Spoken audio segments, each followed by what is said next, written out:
ቀዳሚው የልጃገረዶች አዳሪ ትምህርት ቤት ከፍተኛ ክብር ተሰጥቶት በኢትዮጵያ የተጀመረው በ1924 ዓመተ ምህረት በቀዳማዊ ኃይለ ሥላሴ ባለቤት በኢቴጌ መነን ነበር። አስፈላጊነቱ ታምኖበት ከፍ ባለ ክብር በመሃል ሀገር የተጀመረው የዘመናዊ ትምህርት ፋና ወጊ ተግባር ፋሮ ፋውንዴሽን በቴክኖሎጂ አልቆ በጠረፍ አስቀጥሎታል።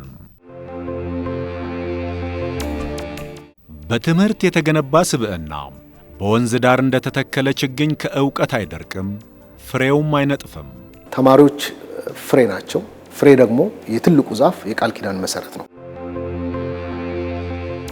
ፋሮ ቃል ኪዳን ገብቶ አስተምሮ ኮትኩቶ ለፍሬ ለማብቃት ከተረከባቸው መካከል አንዷ ችግር መፍታት ላይ በማተኮር በልጅነቷ ፍሬዋን አሳየች። ፋሮን የተቀላቀልኩት በአራተኛ ክፍል ነበረ። መጀመሪያ ልክ አራተኛ ክፍል እንደጀመርኩኝ ቤዜን ያስኩት ስክራች በሚባለው ሶፍትዌር ፕሮግራሚንግ ላንጉዌጅ። አምስተኛ ክፍል ላይ በዛው በስክራቹ ተጠቅሜ ጌም ሰራውና ተወዳደርኩ ማለት ነው። በስድስተኛ ክፍል የትምህርት ቤቱን ዌብሳይት ሰራው ማለት ነው። የትምህርት ቤቱ ዌብሳይት እንግዲህ በውስጡ ዲጂታል ላይብረሪዎችን የያዘ ነው። እንደሚታወቀው አሶሳ እንግዲህ ከሌሎች አካባቢዎች አንፃር ሲታይ በሪሶርስ በጣም ትንሽ የሆነ ነው የምናገኘው፣ ስፔሻሊ ደግሞ በመጽሐፍት። ያንን የመጽሐፍት ፍላጎት ለማዳረስ ብዬ ነበር አስቤ ሰራሁ። ከዛ በሰባተኛ ክፍል ደግሞ ልክ እንደዚሁ ስቱደንት ሪዛልት ማኔጅመንት ሲስተም ሰራሁና እንደ ኢትዮጵያ ሂጄ ተወዳደርኩኝ። ከዛ ሶስተኛ ደረጃ ወጥቼ ታብ ተሸልሜ መጣሁ ማለት ነው። ይሄ ለፖሊሲ ኢንተርቬንሽን ትልቅ ግብአት ነው የሚሆነው። አንደኛ ኢትዮጵያ እየሄደችበት ያለው አካሄድ ወደ ዲጂታል ቴክኖሎጂ ነው እየሄድን ያለነው። ይሄንን ከተማሪዎቻችን ጋር እናቀራርባለን። አሁን አዲስ የሰራናቸው እንደ ፋሮ ስኩል አሶሳ እንዲሁም ሆሞሻም ላይ አርቲፊሻል ኢንተለጀንስን እንጠቀማለን። ተማሪዎቻችን ከዚህ ጋር በደንብ እንዲገናኙ ይህን ሲስተም ነው ኢንስቶል እየተደረገ ያለው። ላቦራቶሪዎቻችን በሙሉ እዚህ ላይ ተማሪዎቻችን ንቃቱ እንዲኖራቸው ተግባራዊ ልምምድ እንዲያደርጉ እድል የሚሰጥ ስራ ነው የምንሰራው። ለምን አዳሪ ትምህርት ቤት ሆነ ለሚለው ያው ሴቶች ትምህርት ላይ ሲመጡ የሚመላለሱ ከሆነ ብዙውን ጊዜ ቤት ሲገቡ ብዙ የሚጠብቃቸውም ስራ አለ። ስለዚህ ፉሊ ፎከስድ ሆነው ትምህርታቸው ላይ ለመስራት እንዲመቻቸው እና ውጤታማ እንዲሆኑ ያው ከኮሚኒቲ እና ከሪጂናል ገቨርንመንቱ ጋር ተነጋግረን ያንን ወደ መገንባት ገባን ማለት ነው። አሁን እኛ ቤት ብንሆን ኖሮ በዚህ ሰዓት የምንሰራው የታወቀ ነው። ሴት እንደመሆናችን በጣም የቤትን ስራ ነበር የምንሰራው። አሁን ግን እዚህ ፍሪ ነን። ማጥናት ነው ያለብን ነገር። ምንም የምንሰራው ነገር የለም። ሁልጊዜ ማጥናት፣ ከዛ ከጓደኞቻችን ጋር ያለው ነገር ዲስከስ ማድረግ እና እዛ ትምህርት ቤት ያላገኙት እዚህ ያገኙት በጣም ብዙ ነገር አለ። On the student growth, the school also engages the students in extracurricular activities. Our students are equipped with the 21st century skills like problem solving, creativity, communication, team building, just to name but a few.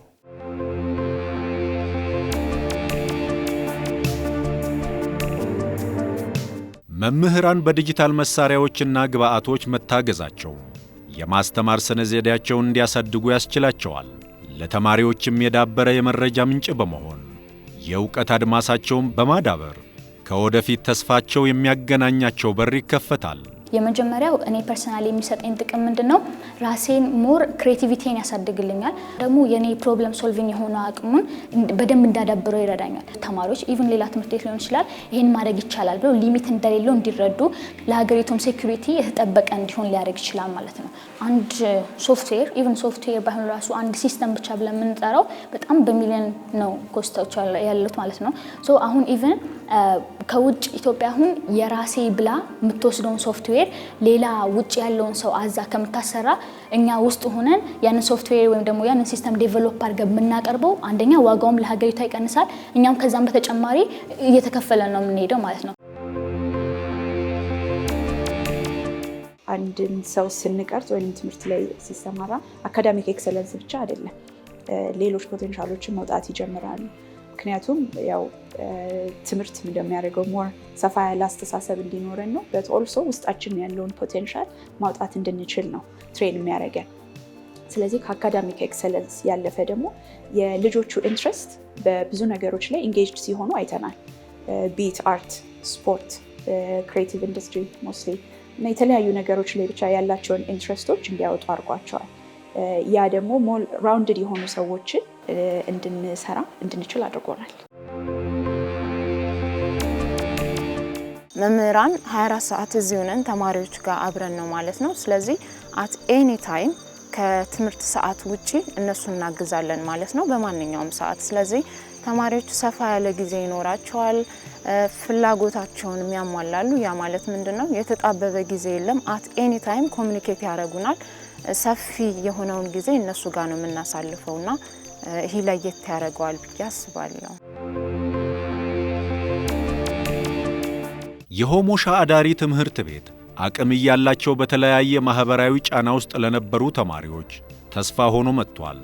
በክልሉ የሴቶች የከፍተኛ ትምህርት ተደራሽነት ላይም አዎንታዊ አሻራውን አሳይቷል። ትምህርት 8ኛ ክፍል ካለፉ በኋላ ትምህርት ማቋረጥ መጠን ማቋረጡ ከፍተኛ ነው። ይሄ አዳሪ የልጃገረዶች ትምህርት ቤት ሲመሰረትም ለክልሉ አይከን መሆን የሚችሉ ልጆች ነገ ሌሎች ተማሪዎች ሲያዩዋቸው እነኚህን ተማሪዎች ያደረሰ ተቋም ከመሰረትን ሌሎች የደረሱበትን በመገንዘብ በማየት ተማሪዎች ይነቃቃሉ በሚል የተመሰረተ ነው። በዚህም ከፍተኛ ውጤት አግኝተንበታል። ተማሪዎቹ የሆሞሻ ልጃገረድ ትምህርት ቤቱ ተማሪዎች ባለፉት 2 ዓመታት ከፍተኛ አገር አቀፍ ፈተናዎች ላይ ውጤት በማምጣት የሚታይ ለውጥ ማምጣት ችሏል። 100% ማሳለፍ ችለናል። ይህንን አገሪቱ ውስጥ ካሉ ትንሽ ትምህርት ቤቶች በጣት ከሚቆጠሩ አንዱ መሆን ተችሏል። ይሄ የትምህርት ተደራሽነት በጣም በተወሰነበት ሌሎች ገፊ ምክንያቶች በበዙበት ክልል ላይ ተሰርቶ የመጣ ትልቅ ውጤት ነው። Sustainable development goal. I think the third one that talks about quality education, and the fourth one is about gender equality. So when this institution was set up, Faro did a survey in the year 2016, and in the survey, that's why they established this school as a girls' boarding school, because the results were not good.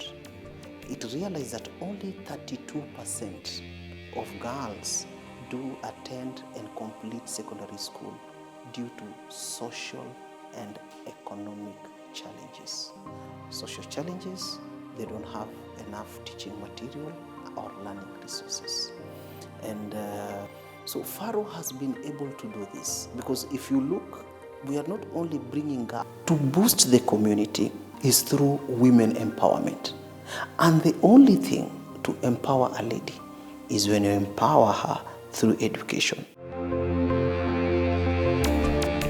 ፋሮ ፋውንዴሽን በሀገራዊ የትምህርት ፖሊሲ ይመራል። ዓለም አቀፍ ተሞክሮችን ለተማሪዎች ያጋራል። የተለያዩ ክበባትን በማቋቋም ከመደበኛ ትምህርት ውጭ ዝንባሌያቸውን እንዲያገኙ በማገዝ ይሰራል። በፊት የነበርኩበት ትምህርት ቤት ውስጥ ብዙም አይቲ አክሰስ አልነበረም እና እዚህ መጥቼ አክሰስ ማድረግ ችያለሁ። ለቴክኖሎጂ ያለ ላቦች አሉ። የተለያዩ ክለብ ኤክስትራ ካሪኩላር ክለቦች አሉ እና እዛ ውስጥ እንሳተፋለን። ወደ 16 የሚደርሱ ክበቦች አሉ። እሱም ለምንድነው? ተማሪዎች የተለያየ ተሰጥኦ ይኖራቸዋል። አንደኛ ተሰጥኦአቸውን ማግኘት እንዲችሉ ነው። ሁለተኛ ነገር ደግሞ በዛውም ሊደርሺፕ ይማራሉ። እኔ ምን ላይ ነው ዝንባሌ የሚለውን በደንብ አውቆበት የሚያልፈው አጋጣሚ ነው ማለት ነው። ትምህርቱና ኮዲንጉ ኮድ ማድረጉ ከሶፍትዌር ዴቨሎፒንግ ጋር ድሮ ትንሽ ያስቸገረኝ ነበር። ትምህርቱ ላይ ብቻ ፎከስ አድርጌ የሚሉ ነገሮች ስለነበሩ እዛ ላይ ፎከስ ማድረግና ያኛውን መቶ ነገር ነበር። አሁን ግን ሁለቱም ተማሳይ ሪሶርስ ስላላቸው አንድ ላይ ማስኬድ ችያለሁ። ይሄኛው እድገቱ ነው። ያለ መርጃ መሳሪያ ስልጠና ያለ ትጥቅ ብቁ ተወዳዳሪ መሆን አዳጋች ነው። በፋሮ አስፈላጊው ግብአት ተሟልቶ እንደ አካባቢው ይኖራሉ፣ እንደ ዓለም ያስባሉ። በዚህም በተማሪዎች ላይ ለውጦች እየታዩ መጥተዋል። ከዚህ ከመጣው በኋላ በራሴ ላይ ያየሁት ለውጥ ኮንፊደንት እንደሆነ አድርጎኛል። በትምህርቴ የተሻለ ውጤት እንዳስመዘግብ ረድቶኛል። እናም ደግሞ ታይሚን ማድረግ እንድችል አድርጎኛል ማለት ነው እዚህ ከመጣ በኋላ። ፋሮ ከገባ በኋላ አሳድጋቸዋለሁ ብዬ የማስበው ነገር የመጀመሪያው ሰልፍ ኮንፊደንስ ነው። ከዚህ በፊት ነበረኝ፣ ነገር ግን ይበልጥ ደግሞ ራሴን ሀሳቤ እንዲገልጽ ያለምንም ፍራቻ የሰራሁትን ነገር ሞር ለሌሎች እንዲያውቁት የማድረግ ነገር የመጣው ይሄን ትምህርት ከተቀላቀልኩ በኋላ ነው። ከዛም በተጨማሪ ደግሞ ራሴን በኮምፒውተር ሳይንስ ዙሪያም ማሳደግ የመጣው ይሄን ትምህርት ከተቀላቀልኩ በኋላ ነው። ቤዚኮችን ጀስት ኦብቪየስሊ ከቤት ነው የጀመርኩት፣ ግን ደግሞ እዚህ ትምህርት ቤት ከገባ በኋላ ከነዛ በላይ ደግሞ ከማውቀው በላይ ሌሎች ተማሪዎች ደግሞ ትላልቅ ሰዎች የሚያውቁትን ነገር እንዳውቅ ቤዝ ሰጥቶኛል ማለት ነው። እሱ ነው። መልካም ነገር ለማግኘት መሰረቱ ላይ መስራት፣ ቀጣይነቱን ለማረጋገጥ ላለውም ደስታ ለሚመጣውም ተስፋ ነው። ዓለም አቀፍ እውነታው ለግብረ ሰናይ ድርጅቶች የሚደርስ የገንዘብ ፈንድ ከብዙ አቅጣጫዎች እየተዳከመ ይገኛል። ዓለም ላይ ያለው እውነታ ይሄ ነው። ይሄም ብዙ ኤንጂኦዎች ላይ ይሄን ፕሮብሌም አይተናል። እንደ ፋሮ ፋውንዴሽን ግን እኛ ይሄንን እንደ ድርጅት ቀድመን ነው ስራ የጀመርነው። ፋሮ ፋውንዴሽን ሁለት ዊንግ ነው ያለው። አንደኛው የኤንጂኦ ዊንጉ ዲቨሎፕመንት የምንለው አሁን ይህን ስራዎችን የሚሰራው ነው። ሁለተኛው ደግሞ የቬንቸር ዊንግ አለው። ይሄ በቀጥታ የልማት ስራዎች ላይ ህብረተሰብን የሚለውጡ የልማት ስራዎች ላይ በመስራት እነኚህን ፕሮጀክቶች ቀጣይነታቸው ማረጋገጥ ነው። ለዚህም ኢትዮጵያ ውስጥ ትልቅ የኤዲብል ኦይል ፋክትሪ ሰርተናል። ይሄ ሰሊጥን ዘይት ፋብሪካ ዘይትን ከሰሊጥ ከኑግ እና ከኢትዮጵያ ውስጥ ካሉ ወደ ውጭ ከሚላኩ ምርታማነቱ የተጠበቀ ሰሊጥ ወደ ውጭ ይላካል እናውቃለን። ግን ይህን ፕሮሰስ አድርጎ ወደ ዘይትነት ቀይሮ የውጭ ምንዛሪን በማምጣት አገሪቱን ኢኮኖሚ መቀየር የሚችሉ ኢንዱስትሪዎችን ነው እየገነባን ያለ ነው። ይሄ በቀጣይነት እነኚህ የምንሰራቸውን ፕሮጀክቶች በሙሉ በገንዘብ አቅም ከውጭ የሚመጣ ፈንድ አይኖርም። ራሳችን የውጭ ምንዛሪ ለሀገሪቱ እናመጣለን። በተመሳሳይ ይህንን ፕሮጀክቶቻችንን ደግሞ መስራት እንችላለን። ይህንን ዲዛይን አድርገን ነው እየሰራን ያለ ነው። የህብረተሰቡ አካል ናቸው ብለን እናስባለን። የተወሰነው ኮስት ደግሞ ወላጅ እየሸፈነ ከቀጠለ ያለውን ነገር ማስተካከልና ውጤታማነቱን መጠበቅ እንችላለን። የፋሮ ፋውንዴሽን ተማሪዎች በሁሉም ዘርፍ ላይ አሉ። በኢንጂነሪንግ አሉ፣ ልጃገረዶች ሆኑ በኢንጂነሪንግ አሉ፣ በኮምፒውተር ሳይንስ ላይ እናገኛቸዋለን፣ ሜዲሲን ላይ አርኪቴክቸር ላይ እናገኛቸዋለን። በሁሉም የትምህርት ዘርፎች ላይ ተወዳዳሪ ተማሪዎች ናቸው። የሆሞሻ ልጃገረድ ትምህርት ቤቱ ተማሪዎች የፋሮ የስኮላርሺፕ ፓኬጅ አለው። በስኮላርሺፕ ፓኬጅ ውስጥ የተማሪዎቻችንን የትምህርት ግብአት እናሟላለን፣ ክፍያቸውን እንፈጽማለን። ይህን ሁሉ አድርገን ከትምህርት ከተመረቁ በኋላ ይህንን ሮሊንግ ፈንድ ነው ያለን።